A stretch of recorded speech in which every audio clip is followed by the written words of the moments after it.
Feet की ऊंचाई पर एक ऐसी झील है जिसके पानी में मछलियां नहीं बल्कि 500 से ज्यादा इंसानी कंकाल स्केलेटन्स तैरते हैं। वैज्ञानिकों ने जब इन खोपरियों की जांच की तो वो हैरान रह गए, क्योंकि इन सब की मौत किसी हथियार से नहीं बल्कि आसमान से गिरी एक अदृश्य चीज से हुई थी। आखिर क्या है इन कंकालों का राज? इसका जवाब छिपा है उत्तराखंड की कुलदेवी माता नंदा की एक प्राचीन परंपरा में। दरअसल माता नंदा भगवान शिव की पत्नी पार्वती का ही रूप है। उत्तराखंड में हर 12 साल में एक बेहद खास यात्रा निकलती है, नंदा देवी राज जात यात्रा। यह एक भावुक विदाई यात्रा होती है जिसमें माता नंदा अपने मायके उत्तराखंड से विदा होकर अपने ससुराल यानी कैलाश पर्वत पर बैठे भगवान शिव के पास जाती है। यह यात्रा चमोली के नौटी गांव से शुरू होती है और इसका आखिरी पड़ाव है होमकुंड, वह जगह जहां से माता अकेले अपने ससुराल कैलाश पर्वत की ओर चली जाती है। लेकिन होमकुंड तक पहुंचने के लिए भक्तों को बीच में उसी रूपकुंड झील से होकर गुजरना पड़ता है। सदियों पहले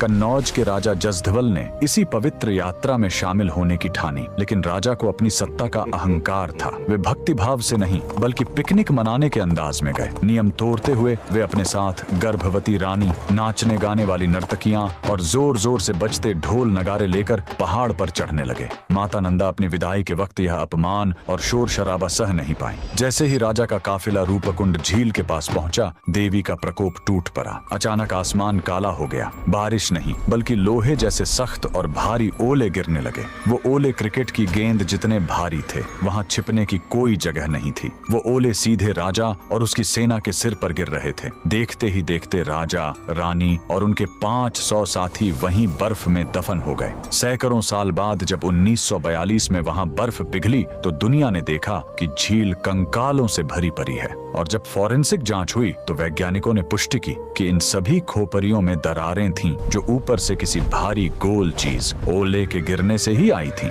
यह झील आज भी गवाह है कि कुदरत और ईश्वर के नियमों को तोड़ने का अंजाम क्या होता है। कमेंट में